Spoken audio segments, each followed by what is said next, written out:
तो जहाँ सभी लोग जानते हैं कि लॉकडाउन के कारण जो है ऑनलाइन क्लास की जो है व्यवस्था है, और इस बार हाई स्कूल और इंटर की परीक्षा में जो है विद्यालय का बहुत अच्छा परसेंटेज गया है।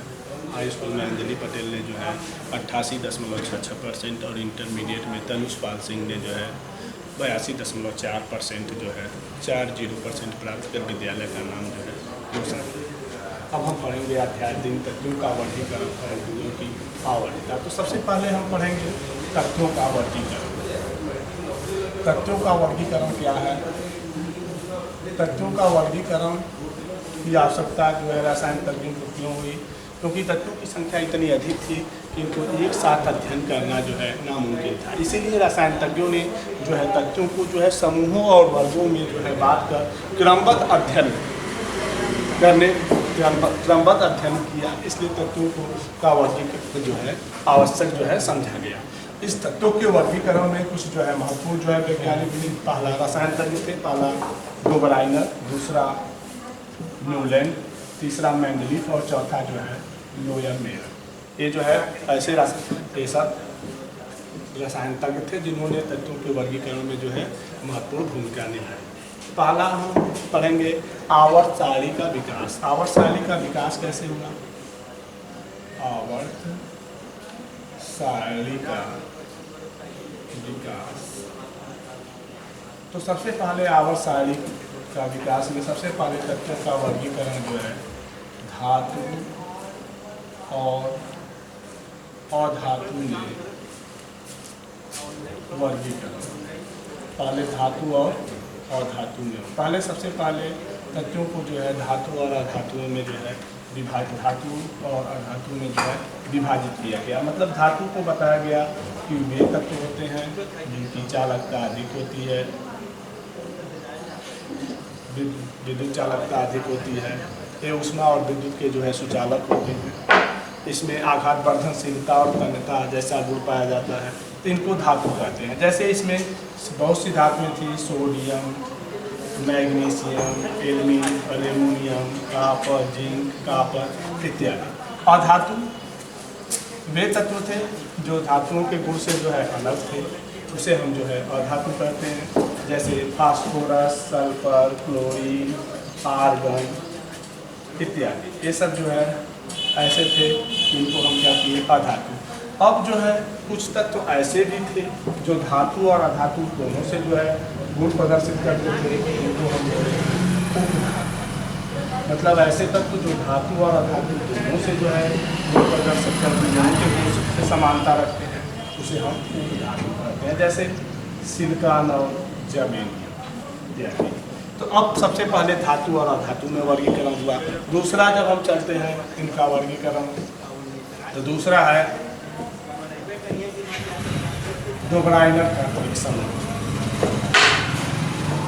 डोबराइनर का त्रिक समूह। डोबराइनर का त्रिक समूह क्या है?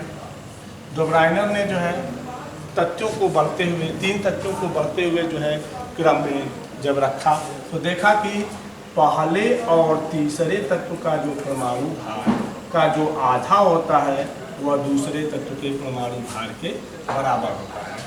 मतलब डोबराइनर ने तीन तत्वों को जो है बढ़ते हुए परमाणु भार के क्रम में रखा, तो पहले और तीसरे का जो आधा परमाणु भार का जो आधा होता है वह दूसरे के परमाणु भार के बराबर होता है। जैसे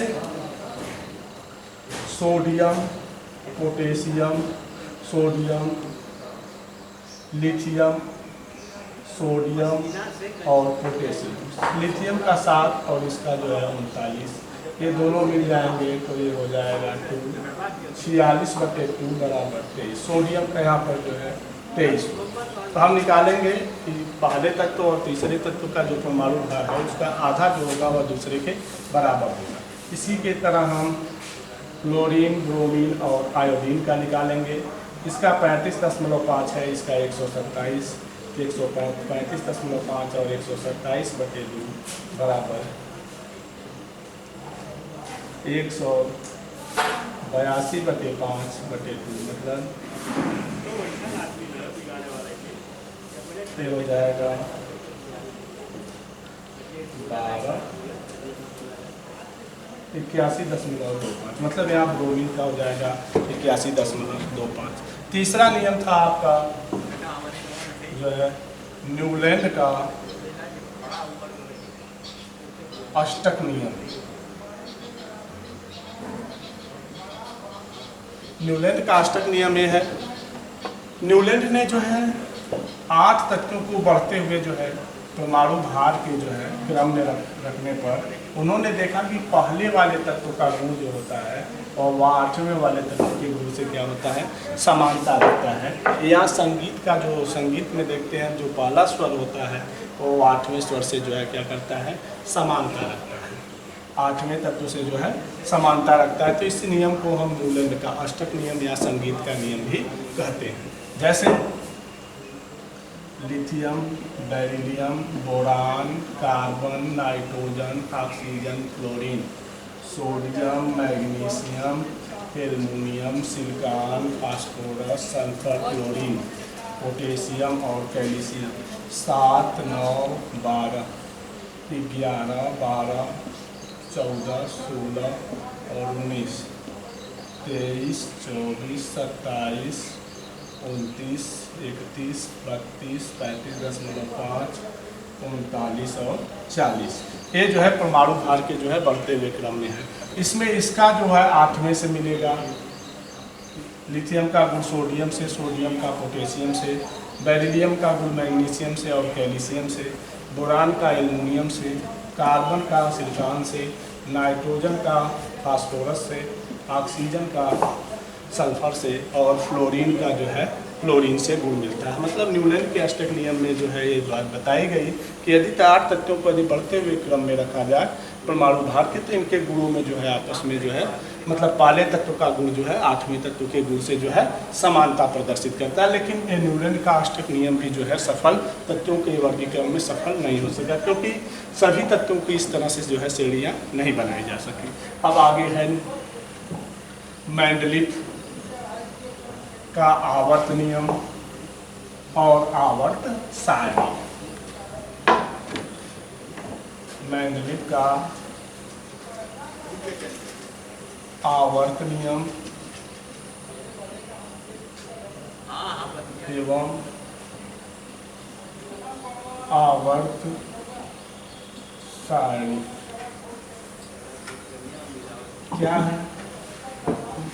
मेंडलीफ ने जो है 1869 ईस्वी में न्यूलैंड के अष्टक नियम का जो है अध्ययन करने के आधार पर एक नियम दिया जिसे मेंडलीफ का हम आवर्त नियम कहते हैं। इस नियम में बताया गया कि किसी भी तत्व का भौतिक और रासायनिक गुण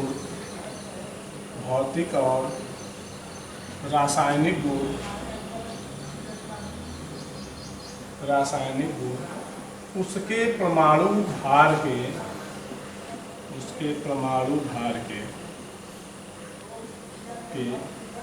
आवर्ती फलन होता है। मतलब इसका इनके कहने का तात्पर्य था कि यदि हम तत्व को बढ़ते हुए परमाणु भार के यदि क्रम में रखते हैं, तो इनके गुणों में आपस में जो है समानता पाई जाती है और ऐसे गुण को जो है हम आवर्तीय गुण कहते हैं। इनके जब परमाणु भार को यदि बढ़ते हुए क्रम में रखा जाए तो इनके आपस में जो तत्व हैं उनके गुणों में जो है समानता पाई जाती है, इसलिए इनको हम आवर्ती गुण कहते हैं। तो इन्होंने मेंडलीफ का आवर्त नियम में बताया गया कि किसी भी तत्व का जो भौतिक और रासायनिक गुण होगा वह उसके परमाणु भार के आवर्ती फलन होगा। इसी के आधार पर जो है मेंडलीफ ने 60 तत्वों के आधार को लेकर जो है मेंडलीफ ने जो है एक आवर्त सारणी बनाई, एक जो है आवर्त सारणी बनाई और इस आवर्त सारणी को जो है उन्होंने 10 क्षैतिज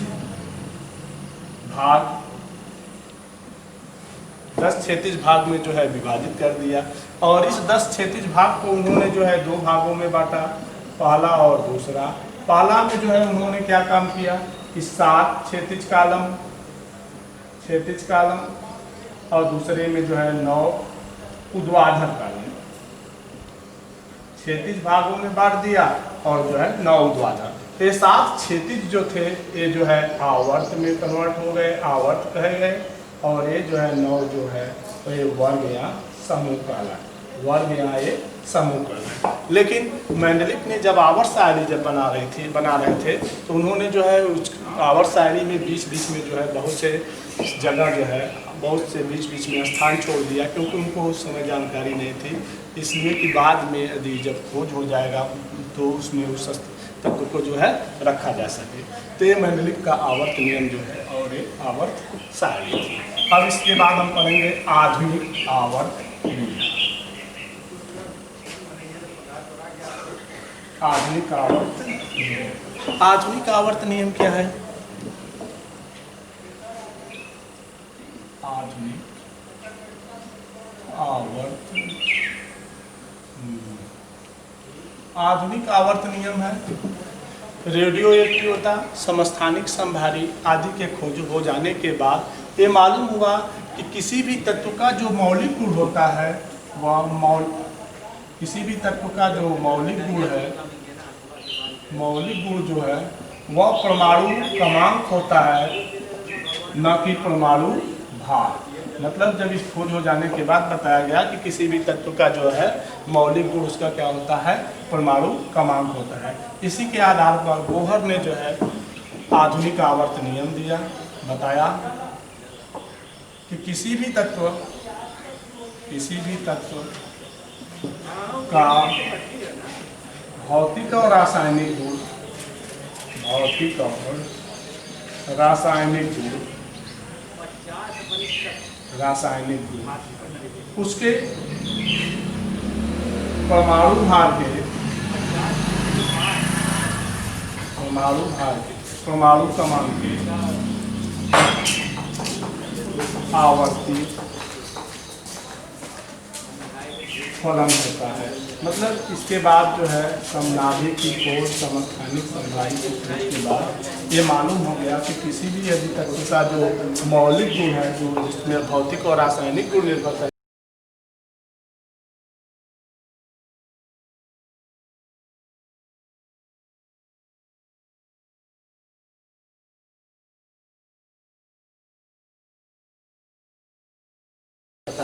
वह उसका क्या है, परमाणु क्रमांक होता है, न कि परमाणु भार। इसी तरह जब है तत्वों को यदि बढ़ते हुए जब है परमाणु क्रमांक के क्रम में रखा जाए तभी इनके गुणों में जो है आपस में क्या पाई जाती है, समानता पाई जाती है। इसके बाद हम पढ़ेंगे मेंडलिक की लघु आवर्त शायरी की विशेषता। मेंडलिक के लघु आवर्त शायरी की विशेषता। मेंडलिक लघु आवर्त शायरी की विशेषता, यह विशेषता है। इसमें हम ये देखेंगे मेंडलिक के लघु आवर्त शायरी की जो है क्या विशेषता है। तो मेंडलिक के समय जो है परमाणु भार ही मालूम था, बाद में जब मालूम हुआ कि किसी भी तत्व का भौतिक और रासायनिक गुण जो है उसके परमाणु क्रमांक पर जो है निर्भर करता है, परमाणु भार पर निर्भर नहीं करता है, तो किसी भी तत्व का जो गुण हो गया वह डिपेंड इस पर करता है, परमाणु क्रमांक पर। उसी के आधार पर मेंडलिक की लघु आवर्त शायरी की विशेषता है। पहला कि मेंडलिक की लघु आवर्त शायरी को 10 क्षैतिज भागों में बांटा गया है। इन 10 क्षैतिज भागों को 7 क्षैतिज कालम और 9 ऊर्ध्वाधर कालम में बांटा गया है। इनको जो है हम आवर्त और इसको जो है वर्ग या समूह कहते हैं। नंबर 3 उन्होंने ये बताया कि आवर्त सारणी में तत्वों को इस प्रकार से जो है व्यवस्थित किया गया है। पहला, आवर्त तत्वों की संख्या। तीसरा, आवर्त का नाम। पहला आवर्त में 2 तत्व हैं, दूसरे आवर्त में 8, तीसरे में 8 चौथे में 18, पाँचवें में 18, छठवें में 32 और सातवें में 32। तो ये पहले आवर्त को हम कहते हैं अति लघु आवर्त, दूसरे और तीसरे को जो है कहते हैं लघु आवर्त, लघु आवर्त। चौथे और पांचवें को जो है कहते हैं दीर्घावर्त, छठवें और सातवें को जो है कहते हैं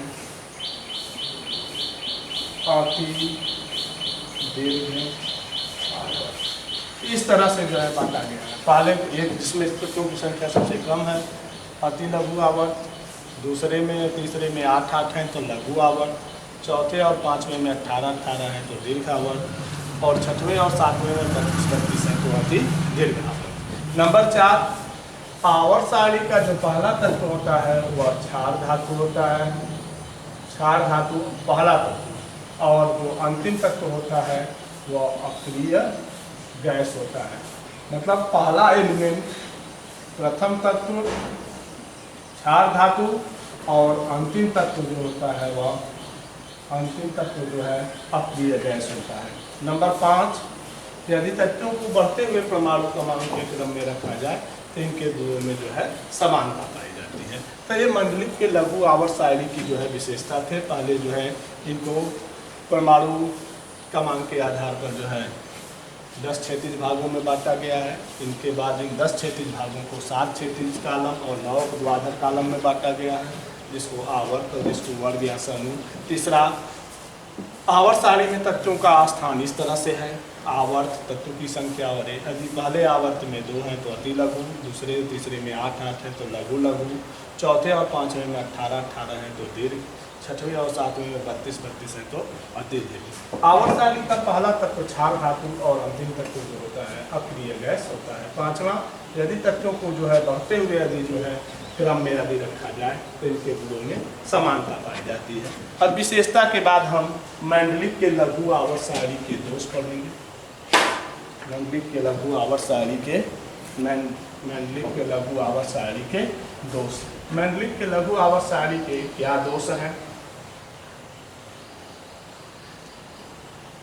मंडलिक के लघु आवर्त सारणी के दोष। तो पहला देखेंगे दोष में मंडलिक के लघु आवर्त सारणी के क्या दोष हैं। पहला दोष है कि इनके आवर्त सारणी में हाइड्रोजन को जो है निश्चित स्थान नहीं दिया गया। दूसरा, मंडलिक के लघु आवर्त सारणी में समस्थानिक और समभारी को स्थान नहीं दिया गया। समस्थानिक और समभारी को स्थान नहीं दिया गया। नंबर 3, आवर्त सारणी में लिथिनाइड और एक्टिनाइड, लिथिनाइड एवं एक्टिनाइड तत्वों को आवर्त सारणी में स्थान नहीं दिया गया। नंबर 4, अक्रिय गैस को स्थान नहीं दिया गया। नंबर 5, एक ही तत्व की